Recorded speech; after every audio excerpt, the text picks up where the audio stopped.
Hello friends, मैं आलोक अग्निहोत्री एक बार फिर से आपका स्वागत करता हूं आपके चैनल जेंटेक्स एकेडमी पर। ये इंपॉर्टेंट सेशन है और बहुत ही ज्यादा इंपॉर्टेंट है और इस चीजों को अगर आप तैयार करके चलेंगे तो ये आपको एक अच्छा रिस्पांस देगा आपके आने वाले एग्जाम में। अब एक बात आपको मैं बता दूं, आप कुछ भी पढ़ लो, कोई भी एग्जाम दे लो, अगर आपको बेसिक्स अच्छे से पता है तो एग्जाम निकलने में कोई दिक्कत नहीं, लेकिन बेसिक्स के साथ आप कितना अच्छा कॉन्सेप्ट जानते हैं एग्जाम को फेस करने के लिए, वो बहुत ज्यादा इंपॉर्टेंट रहने वाला। ठीक है, तो अभी हम लोग क्या है ना, नेक्स्ट कॉन्सेप्ट की ओर बढ़ रहे हैं। नेक्स्ट कॉन्सेप्ट है जो हमारा, वो कूलम्ब्स फोर्स और ग्रेविटेशन फोर्स। आप लोगों ने ग्रेविटेशन फोर्स का नाम सुना होगा, गुरुत्वाकर्षण बल। और गुरुत्वाकर्षण बल में F का जो वैल्यू होता है दैट इज G(m1m2/r² से जो रिलेटेड होता है, वहां से सबसे ज्यादा बार क्वेश्चन पूछे गए। इन सब चीजों को भी हमें देखना है। तो राइट नाउ अभी हम लोग क्या पढ़ने जा रहे हैं, comparison between electrostatical force and gravitational force. ठीक है, तो हम लोग पढ़ने जा रहे हैं गुरुत्वीय बल एवं वैद्युत बल में तुलना। भाई ये बहुत ज्यादा इंपॉर्टेंट है, डायरेक्ट सीधा क्वेश्चन पूछा आता है। ठीक, आता होगा तो लगा ले जाओगे, नहीं तो जय हिंद बोल के चले आओगे। हेडिंग डाल देंगे, इस पर हम लोग देखेंगे क्या है क्वेश्चन। एक्चुअली में अगर चार्ज बॉडी की बात की जाए तो इलेक्ट्रॉन है और प्रोटॉन है, तो हमारे पास चार्ज बॉडीज। ठीक है, और इन्हीं के बिहाफ पर ही क्वेश्चंस हमसे पूछे जा रहे हैं।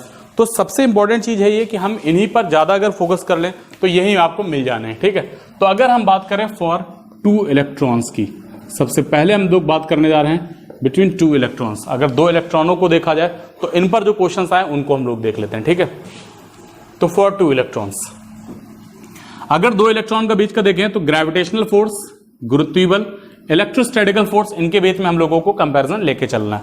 तो अगर हम बात करें इलेक्ट्रोस्टैटिकल फोर्स को लेकर के, तो इलेक्ट्रोस्टैटिकल फोर्स क्या कहता है भाई, 9 × 10⁹। ठीक है, इलेक्ट्रॉन के बीच में निकाल रहे हैं तो इलेक्ट्रॉन का जो चार्ज होगा दैट इज 1.6 × 10⁻⁻⁴ कितना हो जाएगा भाई लोग, -19 का हो जाएगा और स्क्वायर हो जाएगा अपॉन किसके हो जाएगा, that is called r²। Clear हो गई बात। सेम कंडीशन यहां पर उठाएंगे किसके लिए, ग्रेविटेशनल फोर्स के लिए। ग्रेविटेशनल फोर्स के लिए देखेंगे तो दैट इज 6.67 × 10⁻⁴ कितना हो जाएगा, दैट इज कॉल्ड -27। ठीक है, और मास ऑफ इलेक्ट्रॉन की बात करेंगे तो ये हो जाएगा 9.1 × 10⁻31 किलोग्राम अपॉन किसके हो जाएगा, r²। दोनों का रेशियो फाइंड आउट करेंगे तो दोनों के रेशियो से हमारे पास जो वैल्यू आएगी दैट इज Fe/Fg, इसका जो मान होगा दैट इज कॉल्ड 10⁻43। ये याद रखिएगा। ठीक है, मोस्ट इंपॉर्टेंट, इसको आप लोग कर लीजिएगा। ठीक है, दोनों की वैल्यू को अगर यहां पर रेशियो की वैल्यू देखी जाए तो ये हो जाएगा कितना, 10⁻36। ये वैल्यू तैयार कर लीजिएगा। ठीक, डायरेक्ट वैल्यूज है, इनको निकालने में अगर आप ज्यादा वहां पर समय लेंगे तो फिर एग्जाम में गड़बड़ हो सकती। अब अगर हम बात करें फॉर H+, एक इलेक्ट्रॉन और एक प्रोटॉन की बात करी जाए, अब यहां पर ये क्वेश्चन चेंज होकर के आ रहा है तो दूसरे तरीके से, तो यहां पर अगर हम लोग जो बात करेंगे वो थोड़ा सा मैसिव वैल्यू को चेंज करेंगे, क्योंकि दोनों के मास अलग अलग होते हैं तो उनको हम देखेंगे। तो बाकी इसके लिए तो यही हो जाएगा, दैट इज कॉल्ड r², कोई डाउट नहीं। अगर Fg का जो वैल्यू हम लोग चेक करेंगे दैट इज Gm1, यानी m1 की जगह mh+ हो जाएगा और ये हो जाएगा Me- और अपॉन कितना हो जाएगा भाई, r² हो जाएगा। G का वैल्यू हमारे पास पता है 6.67 × 10⁻27। ठीक, MH+ यानी MH+ का मतलब होता है क्या, मास ऑफ प्रोटॉन, और मास ऑफ प्रोटॉन की जो वैल्यू होती है भाई लोग कितनी होती है, 1.67 × 10⁻27 किलोग्राम, और मास ऑफ इलेक्ट्रॉन जो होता है 9.1 × 10⁻31 किलोग्राम। राइट नाउ दोनों को हम लोग फिर फाइनली डिवाइड कर लेंगे तो हमारे पास जो वैल्यू आ गई है, यानी एक प्रोटॉन और एक इलेक्ट्रॉन के बीच अगर कंपैरिजन किया जाएगा किसका, इलेक्ट्रोस्टैटिकल फोर्स एंड ग्रेविटेशनल फोर्स का वैल्यू जो हमारे पास निकल करके आएगा, यानी Fe/Fg का जो वैल्यू निकल करके आएगा, यहां पर मैं लिखे दे रहा हूं Fe/Fg, वो हो जाएगा 10⁻39। तो ये हो जाएगा हम लोगों का कितना, इसके बीच में। तो ये बहुत छोटी छोटी वैल्यूज हैं और देखा जाए तो बहुत कम ही सुनने को मिलती हैं। शायद ही कभी कभार अगर देखने को मिल गए तो ठीक है, नहीं तो एग्जाम में छोड़ के आना है, क्योंकि इतना गुणा भाग कर पाओगे ना, इतना जोड़ घटाना। ठीक है, तो इन वैल्यूज को आप जरूर तैयार कर लीजिएगा। मैं इन शॉर्ट से एक बार फिर लिखे दे रहा हूं, इसको आप एक चीज देख लीजिएगा। तो सबसे पहले हम लोगों ने निकाला था कहां पर, 2 इलेक्ट्रॉन्स के लिए। 2 इलेक्ट्रॉन्स के लिए अगर देखा जाए तो Fe/Fg का जो वैल्यू निकल करके आया था वो कितना आया था भाई, 10⁻43। या याद रखिएगा अगर इसको पलट दिया जाए, ये अगर आपसे पूछ लिया जाए दैट इज Fg/Fe, तो ये मत करिएगा, तब आप कर दीजिएगा 10 की पावर कितना, -43। ध्यान दीजिएगा क्योंकि यहीं पर लोचा हो जाता है, ठीक। और अगर यहां पर देखा जाए फॉर 2 प्रोटॉन्स के लिए, 2H+ के लिए देखा जाए तो 2H+ की वैल्यू कितनी हो जाएगी भाई लोग, Fe/Fg का जो वैल्यू हो जाएगा, ठीक। H+ का मतलब समझ रहे हैं ना भाई, प्रोटॉन, और इसका जो वैल्यू हम लोगों के पास निकल करके आया है वो कितना आया है, 10⁻36। और जो वैल्यूज होगी उस वैल्यू को अगर देखा जाए तो यहां पर Fg हो जाएगा भाई, और यहां पर Fe हो जाएगा, और ये हो जाएगा 10 की पावर कितना, -36। ध्यान से देखिएगा, मैं यहां पर और लिख रहा हूं, पहचान लीजिएगा, पता चले एग्जाम में उल्टे नजर आए, ठीक। और अगर हाइड्रोजन एटम की बात कर ली जाए, हाइड्रोजन एटम में क्या होता है, एक प्रोटॉन होता है और एक इलेक्ट्रॉन, यानी एक H+ एंड इलेक्ट्रॉन पर अगर चार्ज की वैल्यूज को फाइंड आउट करने की बात की जाए तो यहां पर जो हमारे पास वैल्यूज आने वाली वो क्या है, that is called Fe/Fg is equal to कितना हो जाएगा, 10 की पावर 39 हो जाएगा। या अगर देखा जाए और तो Fg/Fe का जो वैल्यू है दैट इज 10 की पावर -39। क्लियर हो गई बात। तो ये इंपॉर्टेंट वैल्यूज हैं, इनको आप तैयार कर लीजिएगा, और ये आपसे काफी बार पूछी जा सकी, ठीक है। अभी क्या है ना, आप लोगों को एक जर्नल लेवल पर चीजें हम आपको प्रोवाइड करवा रहे हैं, लेकिन आपको कम से कम अगर ये एक आइडिया हो जाएगा ना कि एग्जाम में जो क्वेश्चंस होते हैं वो ऐसे ही पूछे जाते हैं, तो फिर आपको आगे चल करके किसी प्रकार के एग्जाम में कोई कठिनाई प्राप्त होने वाली नहीं है। लेकिन अगर आप बेसिक्स को ही नहीं पकड़ पाएंगे तो दिक्कत आ जाएगी। अब फॉर्मूला केवल सोच के जाए कि यार फॉर्मूला रट लेंगे, ठीक है, उधर इधर के चुटपुटिया क्वेश्चन लगा लेंगे, y = a sin ω t, तो इससे भला नहीं होने वाला है, ठीक है। यूपीएससी के एग्जाम में तो बिल्कुल भला नहीं होने वाला, ठीक है। चलिए नेक्स्ट क्वेश्चन की ओर हम लोग बात करते हैं, अगले क्वेश्चंस की ओर हम लोग फोकस करते हैं, बहुत इंपॉर्टेंट क्वेश्चंस आने वाले हैं, ठीक है। तो सेशन का मजा लेते रहिए बराबर। नेक्स्ट जो कॉन्सेप्ट है वो हम लोगों का इलेक्ट्रिक फील्ड का कॉन्सेप्ट है, ठीक। और इलेक्ट्रिक फील्ड के कॉन्सेप्ट पे अगर देखा जाए तो कई ऐसे कॉन्सेप्ट और बन के आते हैं, जैसे वैल्यूज को हम लोग कैसे फाइंड आउट करते हैं, देखते हुए हमें आंसर कैसे लगाना है। क्योंकि कभी कभी हम लोगों के पास क्या होता है ना कि एल्जेब्रिक कोई वैल्यू दे देता है, अगर वैल्यू एल्जेब्रिक आ जाएगी तो ऑब्वियस सी बात है कि हमें एल्जेब्रिक टर्म में आंसर्स कैसे प्रोवाइड करवाने, ये बात सबसे ज्यादा इंपॉर्टेंट है। अगर इस चीज को समझ गया ना तो भाई खेला कर जाओगे, अगर इस चीज को नहीं समझ पाए तो समझ लो खेल हो जाएगा तुम्हारे साथ। तो सबसे इंपॉर्टेंट चीज है हम लोगों के पास। अब हम लोग जो मेन है वो हम लोग पढ़ने जा रहे हैं, वैद्युत क्षेत्र होता क्या, ठीक है। तो भाई अगर देखा जाए ना, सबसे पहली चीज तो समझो what is the electric field. देखा क्या पता है, हाँ, लेकिन एक चीज मैं आपको बताता हूं, एक एग्जांपल समझिएगा, उस एग्जांपल से हो सकता है आपको आइडिया लगे। आप लोगों ने देखा होगा गांव में क्या करते हैं लोग, कहते हैं भाई गांव में हाई टेंशन लाइट, देखा होगा आप लोगों, खेतों के बीच से हाई टेंशन लाइट जाती। अब जब हाई टेंशन लाइट जा रही है तो कभी कभी लोग क्या करते हैं ना कि यार भाई उसके पास ना जाना, चिपका लेगी, खींच लेगी। या आप लोगों ने देखा होगा ट्रेन की जो इंजन होते हैं, ट्रेन के इंजन पर साफ साफ लिखा होता है, आप कभी देखिएगा जाकर के, हो सकता है किसी एरियाज में हो या ना हो इलेक्ट्रिक रूट, कुछ एरियाज हैं जैसे कि अभी इलेक्ट्रिक रूट नहीं हुआ होगा, ठीक है। तो इंजन पर साफ साफ लिखा होता है कि ऊपर 25,000 किलोवोल्ट का वोल्टेज दौड़ रहा है, कृपया इंजन पर ना चढ़े, ठीक है, या बोगी पर ना चढ़े। और बोगी पर चढ़ भी जाते हैं तो आप लोगों ने देखा होगा यूट्यूब पे कुछ ऐसी चीजें हैं, कुछ ऐसे वीडियोस पड़े कि कोई पागल है वो छत पे जाके बैठ गया, उसके बाद तार में जाके झूला झूल रहा है, ठीक है। तो स्वाभाविक सी बात उसको मौसी का घर अपनी दिखेगा। तो कहने का तात्पर्य ये हुआ कि चीजें हम लोगों को कैसे समझनी, यार वो चिपक क्यों गया, लोग खींच लेते, कहते वो खींच लिया, इलेक्ट्रिसिटी ने खींच क्या लिया, ठीक है, लेकिन वो एक फोर्स लग रहा है। यानी अगर देखा जाए तो सबसे इंपॉर्टेंट चीज है इलेक्ट्रिक फील्ड क्या है कि इमेजिनरी फोर्स है, एक महसूस किया जाता है कि हाँ कुछ ऐसा हो रहा है, ठीक है, महसूस होता है। अगर आप पूछो कि हाँ है, बिल्कुल है, पाया जाता है, क्योंकि प्रॉपर्टी है, फिजिक्स इस चीज पर ही प्रूफ मांगती है कि प्रैक्टिकल में जो चीज पाई जाती है वो है या नहीं है, ठीक। अब इलेक्ट्रिक फील्ड की कुछ लोग डेफिनेशन लिखा देते हैं, भैया वो टेस्ट चार्ज छोड़ा गया, इसी मडराया, और जो मडराया उसी के भी यहाँ पर लिख दिया, ठीक है, अच्छी चीज है, ठीक है। लेकिन एक्चुअल में जो आज का जो ट्रेंड है वो है प्रैक्टिकल पे, ठीक है। तो प्रैक्टिकली क्या होता है, हमने देखा कि हमारे पास एक वायर है, हमने ये मान लिया, और ये वायर अपने चारों ओर एक फील्ड डेवलप करती है। अगर देखा जाए तो यहां पर दोनों फील्ड होंगी, क्योंकि चार्ज है और चार्ज फ्लो हो रहा है, और अगर चार्ज फ्लो हो रहा है तो ऑब्वियस सी बात है कि यहां पर इलेक्ट्रिक फील्ड भी होगी और मैग्नेटिक फील्ड भी होगी। ठीक है, ये चार्ज फ्लो हो रहा।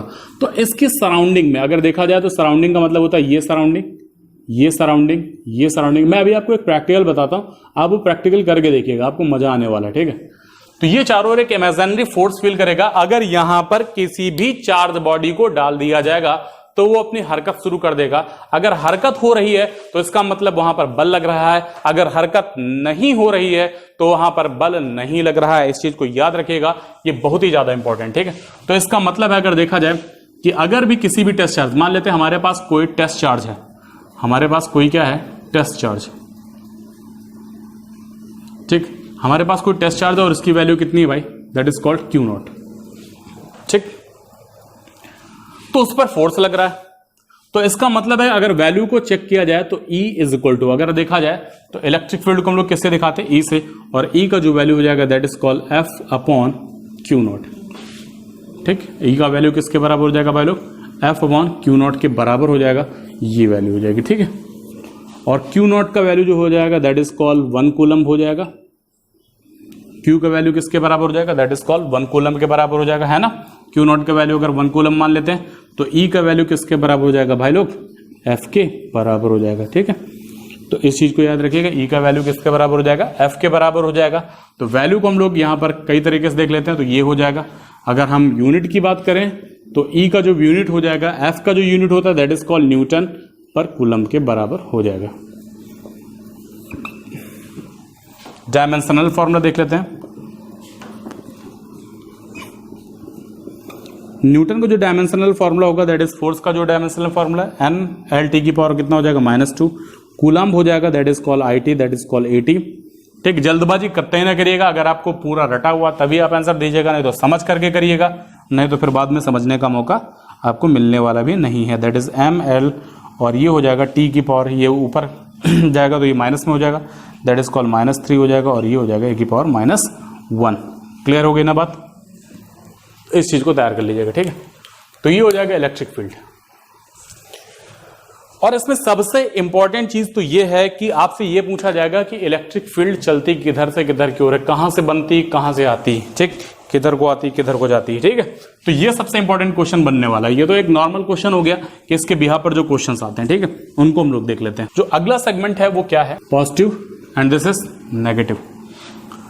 तो एक बात याद रखिएगा, ये पॉजिटिव से चलती हैं और नेगेटिव पर बाइंड होती, पॉजिटिव से चलती हैं और नेगेटिव पर बाइंड होती। यानी अगर इनमें से कोई एक चार्ज भी हटा लिया जाए तो ये इनका असर बेअसर हो जाएगा। मतलब वो चीजें इनके रियल फोर्स को आप पहचान नहीं पाओगे ना। कहने का मतलब है जहां जहां पर तेरे कदम जहां जहां होंगे वहीं कदम मेरे पड़ेंगे। ठीक है, तो इसका मतलब क्या हुआ कि पॉजिटिव से प्रोड्यूस हुई और कहां पर बाइंड हो रही है भाई, नेगेटिव पर बाइंड हो रही है। तो इसका मतलब यही हो गया। ठीक है, तो यानी एक चीज तो समझ में आ गई कि पॉजिटिव से। अच्छा, एक चीज और समझिएगा, अगर यहां पर जो क्वेश्चन पूछा गया है वो ये ध्यान से सुनिएगा। जैसे ये पॉजिटिव चार्ज है, ठीक है, और ये प्लेनर को अगर देखें, अगर इसका एक प्लेनरिटी हम खींचें, एक प्लेनरिटी ये है, दूसरी प्लेनरिटी ये है,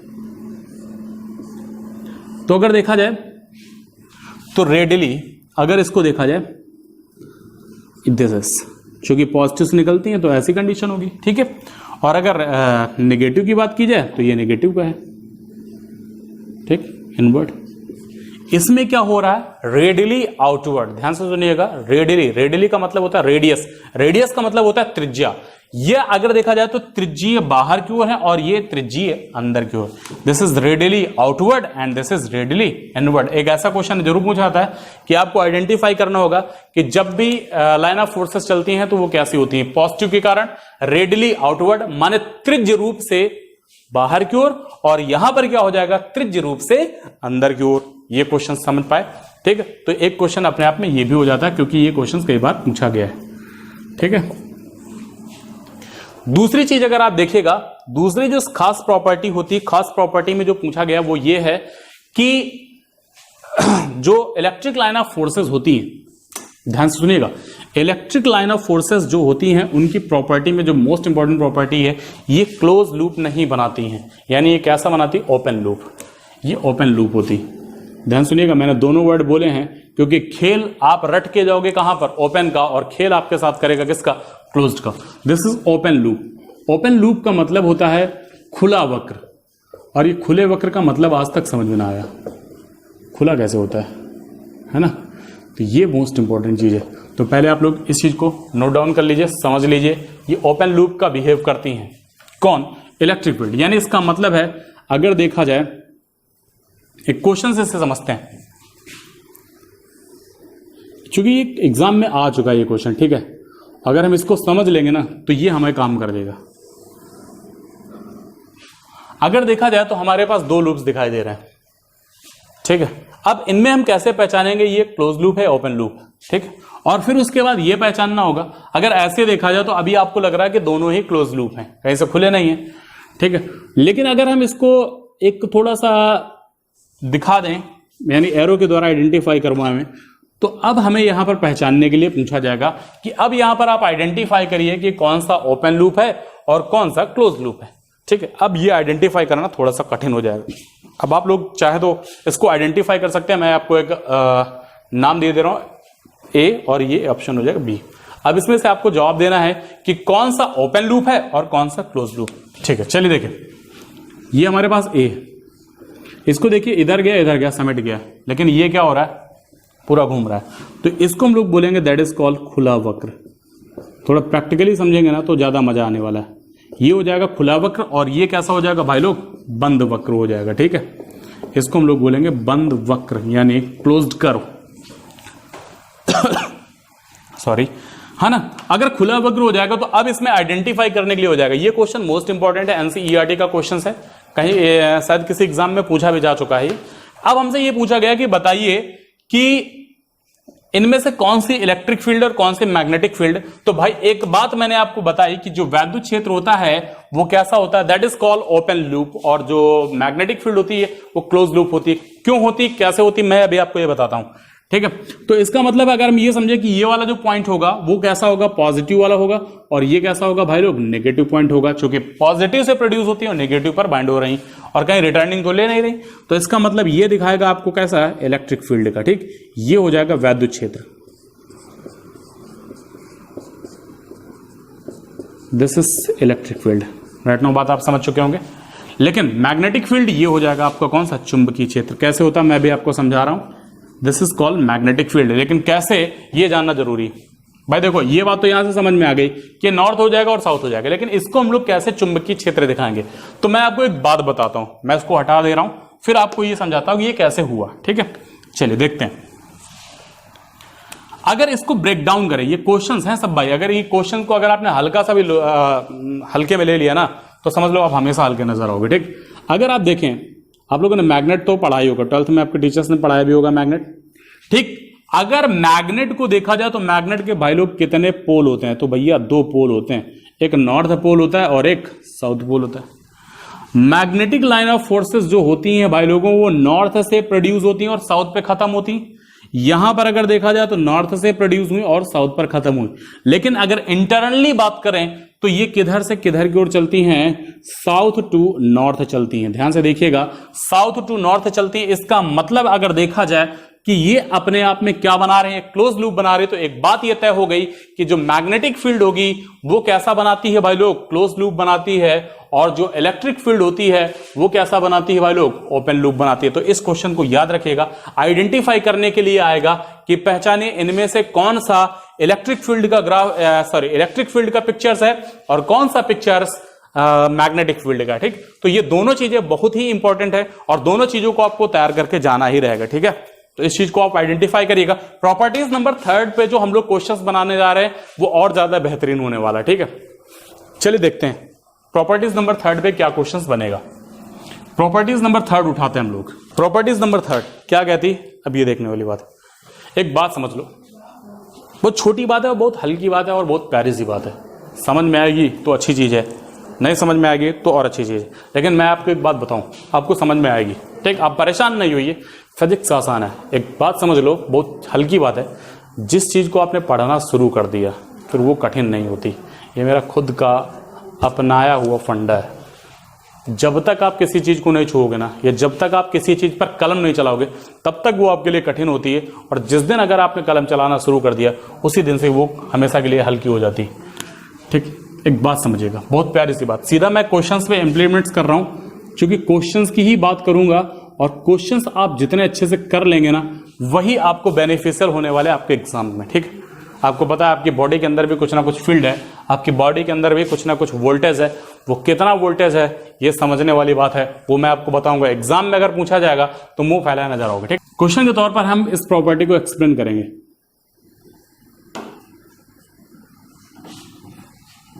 ऐसा नहीं देखने में अच्छा लग रहा है ना, थोड़ा इसको और प्यारा कर लेते हैं।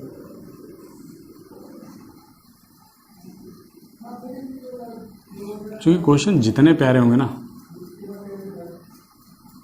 उतने मजा आएगी। ठीक है, ए पॉइंट और ये बी पॉइंट हो जाएगा।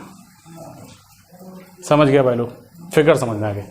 प्रॉपर्टीज, इस क्वेश्चन के द्वारा प्रॉपर्टीज नंबर 3 को देखो। अगर हम क्वेश्चन को वहीं पर फ्रेमलाइज करते जाएंगे ना तो मजा बहुत आता है, और अगर पहले से बना गाथा लिख लो तो उसका मजा भी नहीं आने वाला। ठीक है, तो चलिए प्रॉपर्टीज क्या है, प्रॉपर्टीज पर हम लोग बात करते हैं, देखते हैं प्रॉपर्टी क्या कहती है। ठीक है, प्रॉपर्टी कहती है कि जहां पर, ध्यान से सुनिएगा मैं फिर से बोल रहा हूं, प्रॉपर्टी कहती है कि जहां पर लाइन ऑफ फोर्सेस, आपको लाइन ऑफ फोर्सेस दिखाई दे रहे, जहां पर लाइन ऑफ फोर्सेस डेंस दिखाई देंगी वहां पर इलेक्ट्रिक फील्ड ज्यादा होगी, और जहां पर लाइन ऑफ फोर्सेस दूर दूर होंगी वहां पर electric line of forces minimum होगी, यानी इलेक्ट्रिक फील्ड का मान क्या होगा, मिनिमम होगा। तो ये प्रॉपर्टी आप याद रखिएगा। तो इसका मतलब है अगर हमसे ये कहा जाए कि पॉइंट ए पर बनने वाली इलेक्ट्रिक फील्ड कितनी है भाई, ई ए है, और पॉइंट बी पर बनने वाली जो इलेक्ट्रिक फील्ड है वो कितनी है भाई, ई बी है। अब हमसे पूछा जाएगा कि बताइए कि यहां पर कौन सी बात सही होगी। तो मैंने एक बात आपको बताई कि जहां पर लाइन ऑफ फोर्सेस पास पास होंगी वहां पर इलेक्ट्रिक फील्ड स्ट्रांग होगी, जहां पर लाइन ऑफ फोर्सेस दूर दूर होंगी वहां पर फील्ड क्या होगी, यानी जितने आप करीब रहोगे आपका प्यार उतना ही बना रहेगा, यानी फोर्स उस पर ज्यादा लगेगा, चीजें आपके दायरे में रहेंगी, और जैसे आपने दूरी बढ़ाई अपने प्यार से, समझ लो आपकी कहानी खत्म, आपकी लंका दहन। ठीक है, क्योंकि आप जीवन भर दूसरे की लंका दहन करते हो, फिर आपकी लंका दहन हो जाएगी। ठीक है, तो कहने का तात्पर्य ये हुआ कि हमारे पास 2 पॉइंट कंसीडर किए गए भाई लोग, पॉइंट ए कंसीडर किया गया और पॉइंट बी कंसीडर किया गया है। ए पर जो हमने इलेक्ट्रिक फील्ड को दिखाया that is called E A, B पर जो हमने दिखाया है दैट इज ई बी। तो इसका मतलब यह तय हो चुका है कि लाइन ऑफ फोर्सेस बी पर पास पास हैं, तो फील्ड बी पर क्या होगी, ज्यादा होगी, और ए पर फील्ड क्या होगी, कम होगी, यानी इसका मतलब हो जाएगा दिस इज द आंसर। लेकिन कल को अगर आपसे एग्जाम में दूसरे तरीके से पूछा जाए, अलजेब्रिक वैल्यू दे दिया जाए कि x है, y है, ठीक है, m है, n है, a है, b है, ठीक है, कुछ भी दे सकता है। तो अभी आपको सिर्फ ये याद रखना है कि यहां पर EA का मान क्या होगा, कम होगा, EB का वैल्यू क्या होगा, ज्यादा होगा। अगर जैसे वो कह दे कि A पर जो बनने वाली फील्ड है x है, B पर जो बनने वाली फील्ड है भाई वो कैसी है, y है, यानी x न्यूटन पर कूलम, ध्यान से देखिएगा, x न्यूटन पर coulomb that is called y Newton पर कूलम। ठीक है, तो अब बताइए कौन सी बात सही है, क्योंकि आजकल इन क्वेश्चन का ट्रेंड ज्यादा हो गया। पहला ऑप्शन देगा x is greater than y, दूसरा x is less than y, तीसरा x is equal to y, चौथा कह देगा भाई नन ऑफ दीज। तो अब बताओ ऑप्शन कौन सा सही होगा। तो ऑब्वियस सी बात है, आपने समझ चुके हैं कि जहां पर लाइन ऑफ फोर्सेस, मैं बार बार अभी के लिए बोल रहा हूं, जहां पर लाइन ऑफ फोर्सेस पास पास होंगी, जहां पर लाइन ऑफ फोर्सेस पास पास होंगी, जहां पर लाइन ऑफ फोर्सेस पास पास होंगी वहां पर फील्ड क्या होगी, मैक्सिमम, और जहां पर दूर दूर होगी वहां पर मिनिमम हो जाएगी। तो सोच के बताइए कि y के पास क्या है, पास पास है, और x के पास है दूर दूर, तो इसका मतलब है y का मान जो होगा वो ज्यादा होगा और x का मान जो होगा वो कम होगा, यानी x is less than y। Clear हो गई बात। ये हम लोग अगर इसको ऐसे भी देख सकते थे, ये ऐसे भी लिखा जा सकता है y is greater then x। बात आपको समझ में आ गई होगी। तो ये ज्यादा इंपॉर्टेंट पॉइंट्स है, ऐसे ही पॉइंट्स, ऐसे ही क्वेश्चंस आपके सामने आने वाले हैं। अब इन्हीं पर वो वैल्यू बना देगा, वो कह देगा कि आपको 2 वैल्यूज दिखाई जा रही, इनमें से पहचानिए कहां पर फील्ड की वैल्यू अधिकतम होगी और कहां पर मिनिमम होगी। ठीक है, तो ये प्रॉपर्टीज के बिहाफ पर है। एक क्वेश्चंस मैं आप लोगों को प्रोवाइड करता हूं, जरा ये क्वेश्चंस आप लगाइए, क्योंकि ये मोस्ट इंपॉर्टेंट क्वेश्चंस, ऐसे ही क्वेश्चंस आने भाई। ठीक, अभी तो ये सिर्फ समझ लो कि एक नॉर्मल क्वेश्चंस का लेवल चल रहा है, जो हर अमूमन हर तीसरे गधों को पता होता है कि यार हाँ कि यार क्वेश्चंस ऐसे ही आते हैं। ठीक है, लेकिन आगे चल करके जो हम अभी आगे चल करके जो हम लोग प्रैक्टिस शीट पर काम करेंगे, ठीक, उसके क्वेश्चंस कैसे होंगे, जब आप उनके क्वेश्चन देखोगे ना तो फाकते उड़ने लगेंगे। ठीक है, और बिल्कुल कॉपीराइट क्वेश्चन कहीं से नहीं होंगे। क्योंकि लोगों को लगता है ना उठा करके कोई, जैसे आजकल मैं देख रहा हूँ जो ज़्यादातर क्वेश्चन ट्रेंड हो रहा है वो किसी, जैसे एक आती है बुक एररलेस बुक, इंजीनियरिंग के क्वेश्चन उठा के रखने लगे, मेडिकल के क्वेश्चन उठा रखे। तो यार आप चोरी करोगे क्वेश्चन तो ऑब्वियस सी बात है आप लेवल नहीं सुधार सकते हो। जब तक आप खुद नहीं सोचोगे तो आपका लेवल सुधरेगा नहीं, ठीक है। और वो काम तब हो पाएगा जब आपका टीचर उस हिसाब से काम करेगा, ठीक है। तो चलिए देखते हैं हम लोग नेक्स्ट क्वेश्चन हमारे पास क्या होगा प्रॉपर्टीज से रिलेटेड। एक क्वेश्चन जो और आया हुआ उसको हम लोग देख लेते हैं और इसका जवाब आप लोगों को देना है। क्वेश्चन चोरी ना करो, खुद को फ्रेमलाइज करने की हिम्मत रखो कि क्वेश्चंस कैसे पूछे जा सकते हैं, तभी मजा है पढ़ने का और तभी मजा है पढ़ाने का। चोरी करोगे तो क्या होगा, कुछ नहीं होगा पाएगा, ट्रेंडिंग ही खत्म हो जाएगी, बर्बाद हो जाओगे, इसीलिए तो रिजल्ट नहीं है। 3 पॉइंट मैं दे रहा हूं, ये क्वेश्चंस है, ठीक है। 3 पॉइंट्स मैं दे रहा हूं, पॉइंट ए, पॉइंट बी और पॉइंट सी, ठीक है भाई। ये 3 क्वेश्चंस हैं आपके पास और इन तीनों क्वेश्चन से आपके क्वेश्चंस आने ही आने। अगर देखा जाए तो हमारे पास 2 पॉइंट्स दिख रहे हैं, पॉइंट ए और पॉइंट सी दिख रहा होगा आप लोगों को। पॉइंट ए और पॉइंट सी पर अगर देखा जाए तो थोड़ा सा मेरा गैप हो गया, यहाँ पर लगभग गैप बराबर ही दिखा है, समझिएगा, ठीक है। ये गैप जो है लगभग बराबर ही समझिएगा, थोड़ा सा दूरियां बढ़ गई हैं लेकिन आप उसको बराबर का ही समझिएगा, ठीक है। अब हमसे ये 3 पॉइंट्स पूछे गए। अब इन 3 पॉइंट्स के बिहार पर क्वेश्चंस क्या है, तो अगर देखा जाए तो ए और सी पर लाइन ऑफ फोर्सेस क्या है, पास पास है। अगर लाइन ऑफ फोर्सेस पास पास है तो भाई एक बात समझ लो कि अगर लाइन ऑफ फोर्सेस पास पास है तो यहां पर जो फील्ड होगी और यहां की जो फील्ड होगी लगभग क्या होगी, बराबर होगी। यानी इसका मतलब है कि ई ए का वैल्यू किसके बराबर होगा भाई लोग, ई सी के बराबर होगा। और आप क्या देख रहे हैं, जो पॉइंट बी है उस पॉइंट बी पर जो हुआ है वो क्या हुआ है, I mean line of forces दूर दूर हो गए। देखिए यहां पर गैप सेपरेशन बढ़ गया, तो इसका मतलब है कि ये वैल्यू क्या होंगी, दोनों लगभग आपस में बराबर होंगी और ये दोनों ज्यादा होंगी किससे, बी से, ठीक है। तो अब यहां पर ये आंसर आपको करेक्ट करना होगा, ठीक है। तो ये क्वेश्चन देख लीजिएगा, ये क्वेश्चन पूछा जा चुका है, इंपॉर्टेंट क्वेश्चंस के सीरीज में है ये, इसको आप तैयार करके जाइएगा, ठीक है। लेकिन अगर यहीं पर न्यूमेरिक बना दिया जाए तो न्यूमेरिक में आपको क्या जवाब देना है, जैसे वो क्या दे कि यहां पर x न्यूटन पर कूलम है, यहां पर y न्यूटन पर कूलम है और यहां पर z न्यूटन पर कूलम है। ध्यान से देखिएगा, अलग अलग बातें, दोनों क्वेश्चंस बहुत ही इंपॉर्टेंट है। अब यहां पर अलग अलग वैल्यूज दे दी गई और अलग अलग वैल्यूज पर कैसे हम लोगों को क्वेश्चन आइडेंटिफाई करना है, कैसे क्वेश्चन पहचानना है। तो हमारे पास एक बात समझ में आ गई कि भाई यहां पर x न्यूटन पर कूलम है, यहां पर y न्यूटन पर कूलम है और यहां पर z न्यूटन पर कूलम है, ठीक है।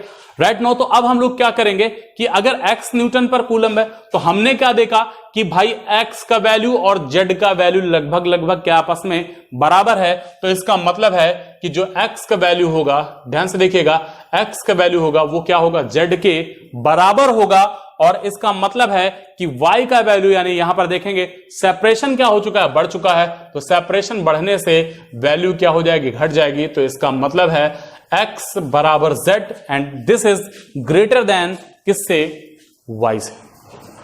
क्लियर हो गई बात। तो ये है इंपॉर्टेंट क्वेश्चंस।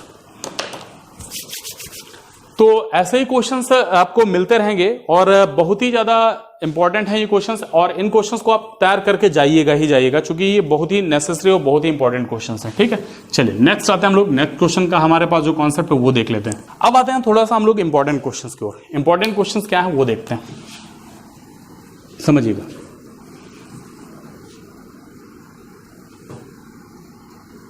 क्योंकि सीधा हम लोग क्वेश्चन पे ही टारगेट कर रहे हैं, क्योंकि हमें वहां पर मिलेंगे क्वेश्चंस, ठीक है। हमारे पास 2 मेटालिक प्लेट्स हैं, एक मेटल की प्लेट ये है और दूसरी मेटल की प्लेट ये है। इस प्लेट पर पॉजिटिव चार्ज है और इस प्लेट पर कैसा है भाई लोग, नेगेटिव चार्ज है, ठीक। क्वेश्चन है, न्यूमेरिक की लैंग्वेज है और ये भी बात एकदम कंफर्म है कि जो लाइन ऑफ फोर्सेस होंगी वो किधर से किधर की ओर चलेंगे भाई, पॉजिटिव से निगेटिव की ओर चलेंगे। और यहां पर एक कोई ड्रॉप है या कोई बॉल है, मेटालिक बॉल है, उस बॉल को हमें क्या करना, छोड़ देना, ठीक है। तो इसका मतलब है अगर देखा जाए तो इसका जो फोर्स होगा बेटा वो किधर की ओर लगेगा, mg, नीचे को, और रिएक्शनल फोर्स हमेशा किधर की ओर लगता है, ऊपर की ओर, ये हमेशा याद रखना, ठीक। तो अगर न्यूटन का जो कॉन्सेप्ट है वो क्या कहता है कि जो F का वैल्यू होता है that is called M into G के बराबर होगा। एक बात तो ये तय हो गई। और अगर ये इलेक्ट्रिक फील्ड के अंदर है तो इलेक्ट्रिक फील्ड भी तो अपना एक फोर्स दिखाएगी, और अगर वो फोर्स दिखाएगी तो उसका जो वैल्यू हो जाएगा that is F is equal to किसके हो जाएगा, Q इंटू ई के बराबर हो जाएगा, क्योंकि ये इलेक्ट्रिक फील्ड है भाई, देखो ई है। सीधे क्वेश्चंस पे हम लोग आएंगे, क्योंकि क्वेश्चंस यहीं से सबसे ज्यादा पूछे जाते हैं। तो F बराबर किसके हो जाएगा भाई, mg के बराबर हो जाएगा, और F का वैल्यू किसके बराबर होगा, QE के बराबर। तो यहां पर हमारे पास क्या बनेगा वैल्यू, दैट इज mg का वैल्यू किसके बराबर हो जाएगा, दैट इज इक्वल टू किसके हो जाएगा, Q इंटू ई के बराबर हो जाएगा। तो यहां पर जो ई का वैल्यू डेवलप होकर के आएगा that is called mg upon Q के बराबर आएगा। यहां से न्यूमेरिकल बहुत पूछे जाने हैं, बहुत बार आ चुका है, तो इस क्वेश्चंस को फॉर्मूला तैयार करके जाएगा इंपॉर्टेंट फॉर्मूले के सीरीज में। अब यहां पर क्वेश्चंस क्या बनते हैं उनको देख लेते हैं, ठीक। फिर इसके बाद इसी में और थोड़ी सी एनालिसिस करते हैं, उस एनालिसिस में जो भी रिजल्ट मिलेंगे उनको भी यहां पर देखते चलेंगे, ठीक है। तो चलिए देखते हैं हम लोग नेक्स्ट इसी में। अगर यहां पर क्या दे, एक क्वेश्चन हम आपको बतौर बताए दे रहे हैं, क्वेश्चन से एक आपको आइडिया हो जाएगा कि क्वेश्चन कैसे पूछा जाएगा। एक बॉडी है 0.5 kg की एक बॉडी है,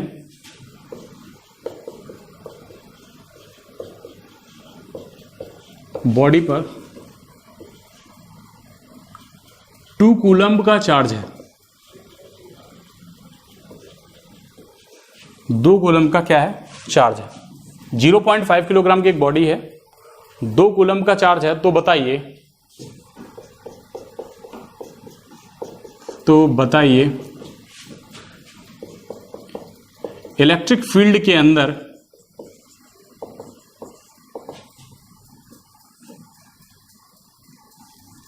तो बताइए कि इस पर कितना इलेक्ट्रिक फील्ड कार्य करेगा। ये इंपॉर्टेंट क्वेश्चन है, बढ़िया क्वेश्चन है। 0.5 किलोग्राम की एक बॉडी पर 2 कूलम्ब का चार्ज वर्कआउट कर रहा है, तो बताइए इस बॉडी पर कितना इलेक्ट्रिक फील्ड जनरेट होगा या कितना इलेक्ट्रिक फील्ड बनेगा।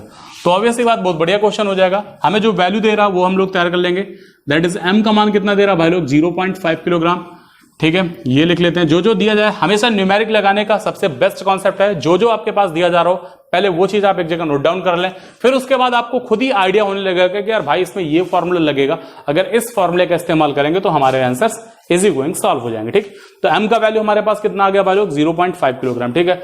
q का जो वैल्यू हमारे पास दिया गया दैट इज कॉल्ड 2 कूलम, ये लिखा हुआ है 2 कूलम लिखा हुआ है। अब इस पर कितना इलेक्ट्रिक फील्ड काम करेगा, यानी E का मान हमसे पूछा जा रहा, तो E बराबर किसके हो जाएगा भाई, mg अपॉन Q के बराबर हो जाएगा। तो m का वैल्यू हमारे पास कितना है 0.5, यहां पर G का वैल्यू हमारे पास कितना है 10 है, Q का मान हमारे पास कितना है 2 पंचे 10 हो जाएगा, और ये हो जाएगा 2.5 न्यूटन पर कूलम। इतना इलेक्ट्रिक फील्ड वर्कआउट करेगी किस पर, इस बॉडी पर, ठीक है। तो ऐसे क्वेश्चंस काफी बार पूछे जा सकते हैं, इन क्वेश्चंस को आप तैयार करके जाइएगा, ठीक है। लेकिन इसी में कुछ हम चीजें और बताएंगे। हमने कहा ना चीजों को हम लोगों को बहुत अच्छे से करके चलना है, हम लोग जितना वर्कआउट कर लेंगे ना इस पर उतना ही आपको ये मजा देगा, ठीक है। नेक्स्ट आते हैं, चूंकि कॉन्सेप्ट हम लोगों ने पढ़ा भाई E इज इक्वल टू किसके होता है, mg अपॉन Q के, ये बात हमने सीखी अभी थोड़ी देर पहले, ठीक। इलेक्ट्रिक फील्ड और पोटेंशियल में एक रिलेशन आपको पढ़ाया गया होगा, मैं वो आपको बताया दे रहा हूं, दैट इज कॉल्ड E बराबर होता है भाई V बाई डी के बराबर। ये बात याद रखिएगा, E का जो वैल्यू होता है that is V by D, V हो जाएगा पोटेंशियल और D हो जाएगा डिस्टेंस बिटवीन द प्लेट्स। हमने मान लिया कि भाई ये हमारे पास एक प्लेट है, एक ये पॉजिटिव प्लेट है, ठीक है, और ये हमारे पास कैसी प्लेट है, नेगेटिव प्लेट है, ठीक है। अब ये बात भी तय हो चुकी है कि यहां पर हमारे पास प्लेट है, और अगर प्लेट के बीच में देखा जाए तो ये हो जाएगा, यहां पर पोटेंशियल काम करेगा और कोई ना कोई सेपरेशन तो भाई जरूर होगा, भाई दूरी तो हो ही है। तो यहां पर हम मान लेते हैं दूरी कितनी है, d है। तो E का वैल्यू v बाई डी के बराबर हो जाएगा। बहुत इंपॉर्टेंट फॉर्मूला है। अगर दोनों फॉर्मूलों को हम लोग रिलेट कर लेते हैं तो पहली चीज तो दोनों फॉर्मूले आपको आने चाहिए। इसको हम मान लेते हैं इक्वेशन नंबर फर्स्ट और इसको हम लोग कंसीडर कर लेते हैं भाई इक्वेशन नंबर 2। दोनों इक्वेशन को कंपेयर करते हैं तो फिर कंपेयर करने के बाद जहां पर लिखा हुआ है ई, वहां पर हम क्या लिख सकते हैं v बाई डी। ठीक, अगर वैल्यूज को टेक करेंगे तो ये हमारे पास हो जाएगा that is called mg upon Q का वैल्यू किसके बराबर हो जाएगा भाई लोग, v बाई डी के बराबर हो जाएगा। तो राइट नाउ अभी हमारे पास जो वैल्यू आई है that is mg by Q का वैल्यू किसके बराबर हो जाएगा, v बाई डी के बराबर हो जाएगा, जहां पर v हो जाएगा potential between the plates. v का जो वैल्यू हो जाएगा वो हो जाएगा क्या भाई, पोटेंशियल बिटवीन द प्लेट्स। अगर कहीं पर आपसे पोटेंशियल की वैल्यू की बात करें तो आप यहां पर पोटेंशियल भी निकाल सकते हैं। जो जो वैल्यू आपसे पूछता जाए आप उन वैल्यूज को बड़े आराम से निकालते जा सकते हैं। ठीक है, तो ये है पोटेंशियल का कॉन्सेप्ट। ठीक है,